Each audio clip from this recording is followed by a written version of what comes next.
আজকে আমি এমন একটা সিটিতে আসছি যেটাকে বলা হয় আপনার ইউরোপের মানি ক্যাপিটাল, মানে যেইখানে আসলেই টাকা ওড়ে। এমনকি ইউরোপের যতগুলো ব্যাংক আছে এই ব্যাংকেরও পুরো ক্যাপিটাল হচ্ছে এই সিটিটা। এমনকি ওয়ার্ল্ডের সবচাইতে বিজিয়েস্ট অ্যান্ড বিগেস্ট এয়ারপোর্টগুলোর ভিতরে একটা, যেখানে প্রতি বছর 7 কোটিরও বেশি মানুষ এই এয়ারপোর্টটা ইউজ করে। ইউরোপের ভিতরে কিন্তু এটাই একমাত্র সিটি ফ্রাঙ্কফুর্ট, যেইখানে আপনি এমন বড় বড় বিল্ডিং আর এত উঁচু উঁচু সবকিছু মডার্ন দেখতে পাবেন। ম্যানহাটন কিন্তু আপনার শুধুমাত্র নিউ ইয়র্কে না, জার্মানিতেও আছে।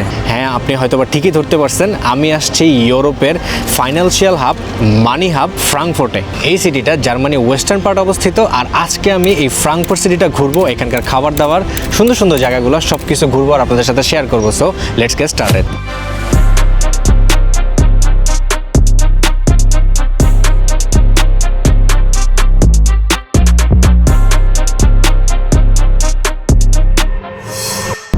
যে রাস্তাটা দিয়ে চালাইতেছি এটা হচ্ছে আপনার জার্মানির রাস্তা, যেটাকে আপনার নর্মালি আনলিমিটেড বলা হয়। জার্মান ভাষায় এটাকে বলা হয় অটোবান, কারণ ওয়ার্ল্ডের একমাত্র হাইওয়ে যে হাইওয়েতে আপনি লিটারেলি আনলিমিটেড চালাতে পারবেন। মানে আপনার গাড়ির সবচেয়ে হাইয়েস্ট স্পিড কত আছে ওইটা আপনি এইখানে ইউজ করতে পারবেন। তো এখন এটা দিয়ে যাচ্ছে হচ্ছে আপনার ডাইরেক্ট এখান থেকে ফ্রাঙ্কফুর্ট, যেটা হচ্ছে আপনার জার্মানির সবচেয়ে ফাইন্যান্সিয়াল ক্যাপিটাল বলে আর কি, জার্মানির একটা সেন্টার এরিয়া ওইখানে।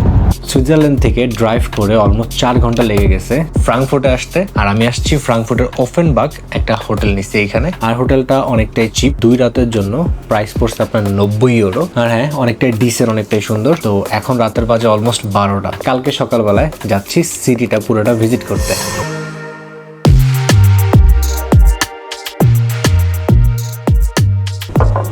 ফ্রাঙ্কফুর্টের সকাল সকাল ব্রেকফাস্ট করার জন্য আসছি একটা টার্কিশ রেস্টুরেন্টে, কারণ এইখানে নর্মালি আপনি আসলে কাবাব, ডোনার আর এই ধরনের খাবারগুলো বেশি পাবেন, কারণ এটা এখানে বেশি ফেমাস। কিন্তু হ্যাঁ, আমি সকালের ব্রেকফাস্ট যে এত হ্যাভি হবে আমি এটা বুঝিই নাই।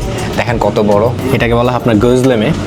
যে খাবারটা অ্যাকচুয়ালি আপনার ফেমাস এইখানে, কারণ এটার ভিতরে আপনার বিভিন্ন ধরনের চিজ, তারপর সুজুক মানে এক ধরনের মাংসের সসেজ, এগুলো অনেক কিছু দেওয়া থাকে। তো আর সাথে অর্ডার করছি আরেকটা, ওটা হচ্ছে আপনার স্পিনাচ দিয়া, যেটা আপনার এখানে স্পিনাচ, আর এটাকে বলা হয় আপনার ড্রিলেচ্ছে, যে এখানে 3টা লেয়ারের একটা চিজ কেক, অনেক ক্রিমি আর মিল্ক দিয়া বানানো।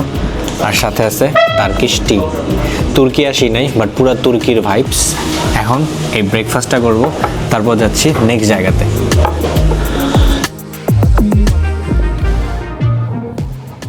তো মাত্র স্টেশনে আসলাম, সারাদিনের জন্য একটা টিকিট কাটছি। সারাদিনের টিকিটকে বলা হয় আপনার টাগেস কাটতে। এই টিকিটের দাম পড়ছে আপনার 10 ইউরো 70 সেন্ট, অলমোস্ট 11 ইউরোর মতো। এখন এটা দেওয়া যাচ্ছে আপনার সিটি সেন্টারের দিকে।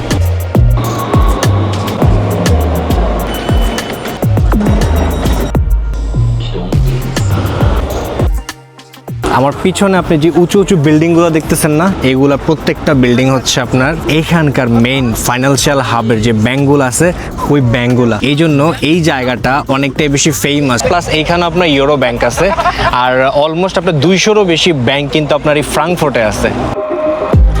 আমি এখন যে হাঁটতেছেন এদিক দিয়ে দেখেন এই গলিটা, এই রাস্তাগুলো কিন্তু আপনার দেখা ফিল হইতেছে যে আমি আসছি নিউ ইয়র্কের ব্রডওয়েতে। ম্যানহাটন কিন্তু আপনার শুধুমাত্র নিউ ইয়র্কে না, জার্মানিতেও আছে। আর এই ফ্রাঙ্কফুর্টের এই সেন্টারকে বলা হয় কিন্তু ম্যানহাটন। তো এখানকার লোকালরা মাইনহাটন বলে ডাকে, কারণ এটা মাইন রিভারের সাথে অবস্থিত। ইউরোপের ভিতরে কিন্তু এটাই একমাত্র সিটি ফ্রাঙ্কফুর্ট, যেইখানে আপনি এমন বড় বড় বিল্ডিং, সবকিছু মডার্ন দেখতে পাবেন। কেন জানেন? কারণ সেকেন্ড ওয়ার্ল্ড ওয়ারের সময় কিন্তু এই পুরো সিটিটারে একবারে বোম ব্লাস্টিংয়ে পুরো ধ্বংস করে দিয়েছিল। তারপরে এটাকে যখন রিবিল্ড করা হয়েছে, এটা একদম পুরো মডার্নভাবে রিবিল্ড করা হয়েছে। অনেক বড় বড় স্কাইস্ক্রেপার্স, তারপর এখানে অনেক বড় বড় বিল্ডিং। এখানকার অনেক কান্ট্রি থেকে অনেক বিজনেসম্যানরা, অনেকরা এসে এখানে ইনভেস্ট করছে, যেই কারণে এটা ইউরোপের এত বড় ইকোনমি হাব হয়ে দাঁড়ায় গেছে। ফ্রাঙ্কফুর্টের এই পার্টটা সবচেয়ে বেশি ইন্টারেস্টিং, যেটা আমার কাছে ভালো লাগে।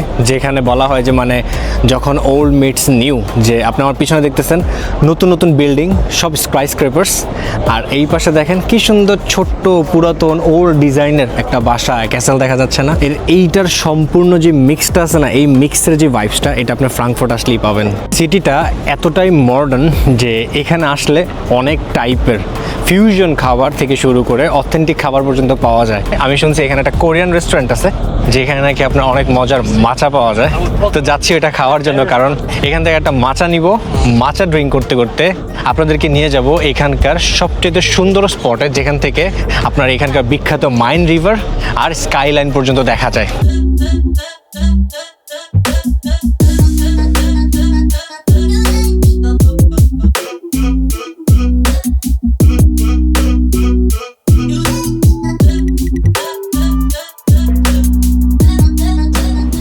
কোরিয়ান রেস্টুরেন্ট থেকে অনেক অনেক কিছু, মানে অ্যাকচুয়ালি এটা রেস্টুরেন্ট না, একটা সুপার শপের মতো কোরিয়ান সব কিছুই পাওয়া যায়, যেখানে অনেক সুন্দর সুন্দর আপনার strawberry cake, sushi but Korean স্টাইলে, আরও অনেক ধরনের জিনিস নিছি। এখন এগুলো একটা একটা করে ট্রাই করব।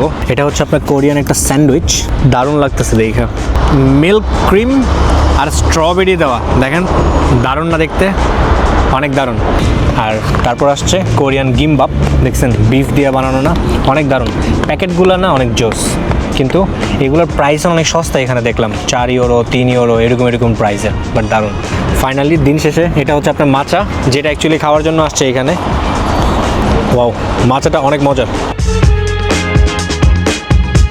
সো আমি এই মুহূর্তে আসছি আপনার অনেক ফেমাস 15th সেঞ্চুরিতে বানানো একটা টাওয়ারের সামনে। আপনার পিছনে দেখতেছেন না, পুরো ক্যাসেলের মতো দেখতে।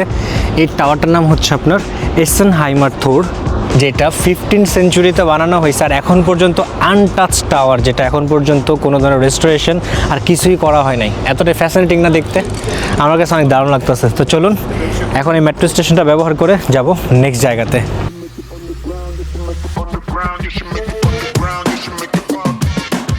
মাত্র এই মেট্রো স্টেশন থেকে বাইরে হওয়ার পরেই দেখলাম অনেক সুন্দর পিছনের যে বিল্ডিংগুলো দেখতেছেন, এগুলো সবগুলো কিন্তু আপনার আগের দিনের গথিক স্টাইলে বানানো। এই জায়গাটা অনেক সুন্দর। আমার পিছনে আপনি দেখেন অনেক বড় একটা চার্চের ক্যাসেল দেখা যাইতেছে, এই যে এটা। এই ওল্ড টাউনটার ভিতর দিয়ে হাঁটবো, হাঁটতে হাঁটতে আপনার চলে যাব হচ্ছে ওই স্কাইলাইন দেখার জন্য। আমি এখন যেই প্লেসটাতে আসছি এটার নাম হচ্ছে আপনার মাইন কাই, তার মানে আমার পিছনে আপনি একটা নদী দেখতে পাচ্ছেন, এই নদীটা হচ্ছে আপনার মাইন রিভার, যেটা এই ফ্রাঙ্কফুর্টের সবচেয়ে মেইন যে রিভারটা আছে ওইটাই। আর এটার সাথে আপনার এইখানে অনেক বড় একটা স্টিলের ফুট ব্রিজ আছে, যেখানে নর্মালি আপনার মানুষ হাঁটাহাঁটি করে, ওইখানে একটু পরে যাব। আর এটার সাথে আবার আরেকটা ব্রিজ আছে, যেখান থেকে আপনার এখানকার অনেক ফেমাস স্কাইলাইনও দেখা যায়। এখন আমি যেই ব্রিজটার উপর দিয়ে হাঁটতেছি এটাকে বলা হয় আপনার আলতেব্রুকে ওল্ড ব্রিজ, যেটা ফ্রাঙ্কফুর্টের ওয়ান অফ দ্য ওল্ডেস্ট ব্রিজগুলোর ভিতরে একটা। আর এই জায়গাটাকে কিন্তু আপনার বলা হয় ফ্রাঙ্কফুর্ট আম মেইন, তার মানে হচ্ছে আপনার মানে যে মেইন রিভারটা আছে এটার জন্য এই ফ্রাঙ্কফুর্টের এই নামটা নামকরণ করা হয়েছে। টোটাল ইউরোপের 20টা কান্ট্রির যে ফাইন্যান্সিয়াল ফিউচার আছে ওগুলো ডিসাইড করা হয় কিন্তু এখান থেকেই। আজকের ওয়েদারটা কিন্তু আপনার 29 ডিগ্রি, তারপরও ফ্রাঙ্কফুর্টের ভিতরে যে হাঁটতেছি আমার কাছে একটুও টায়ার্ড লাগতেছে না, কারণ এইখানে এত পরিমাণ গ্রিনারি আর চতুর্দিকে আপনার মানে এত মডার্ন হাউস থাকা সত্ত্বেও কিন্তু ওরা এখানকার যে পরিবেশটা আছে খুব সুন্দর রাখার ট্রাই করছে। আপনি দেখেন আমি কিন্তু নর্মালি মেন রিভারের সাথে দিয়ে হাঁটতেছি, কিন্তু আপনি যে রাস্তাটা দিয়ে হাঁটতেছি আপনি রাস্তাটা দেখতে পাচ্ছেন, আশা করি আপনি ক্লিয়ার দেখতে পাচ্ছেন যে মানে পিছনের গাছগুলা খুব সুন্দরভাবে ওরা পুরো মেনটেন করে রাখছে। যেই পাশে আপনার মেইন রোডের জায়গায় মেইন রোড সবাই গাড়ি চালাইতেছে, আর যেটা আপনার মানে ফুটওয়াক ওইখানে কিন্তু আপনার মানে প্যাডেস্ট্রিয়ানের রোডগুলো একদমই ফাঁকা, যেখানে খুব সুন্দরভাবে আপনার রিল্যাক্সে হাঁটা যায়। তো ফ্রাঙ্কফুর্টের এই যে সিস্টেমটা এটা আমার কাছে অনেক বেশি ভালো লাগছে।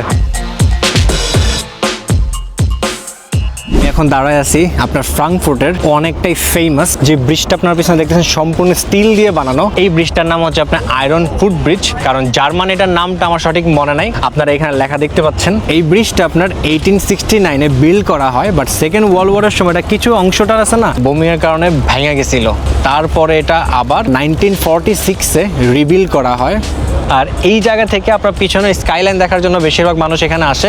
বাট এই ব্রিজটা আরেকটা বিশেষত্ব হচ্ছে যে এটাকে অনেকে লাভলক ব্রিজও বলে, প্যারিসের মতো, কারণ এই ব্রিজটার ভিতর প্রচুর পরিমাণে তালা ঝোলানো আছে। চলুন ঘুরে আসি ব্রিজটা থেকে।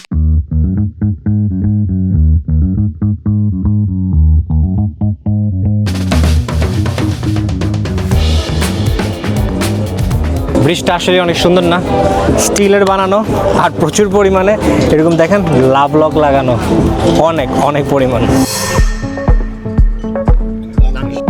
গরমের ভিতরে এই যে এতক্ষণ হাঁটলাম রোডটার ভিতরে গরম লেগে গেছে, তো এই জন্য একটা পানি নিলাম।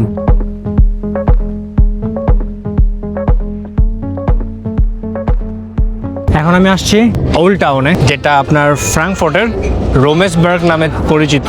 এই ওল্ড টাউনটাতে আমি আসছি, এখানকার কিছু ফেমাস টিম্বার হাউস আছে, যে হাউসগুলা মানে অনেক অনেক অনেক পুরাতন আর দেখতে অনেক দারুণ। তো ওই জিনিসগুলা দেখার জন্য কিন্তু ওল্ড টাউনটাতে আজকে আইসা ভাবতেছে যে মানে মানুষ মনে হয় পুরো সিটির যত মানুষ আছিল, যত টুরিস্ট আছে সব এইখানে, এত পরিমাণ ভিড়। বাট হ্যাঁ, চারপাশের যে আর্কিটেকচারগুলো অনেক দারুণ।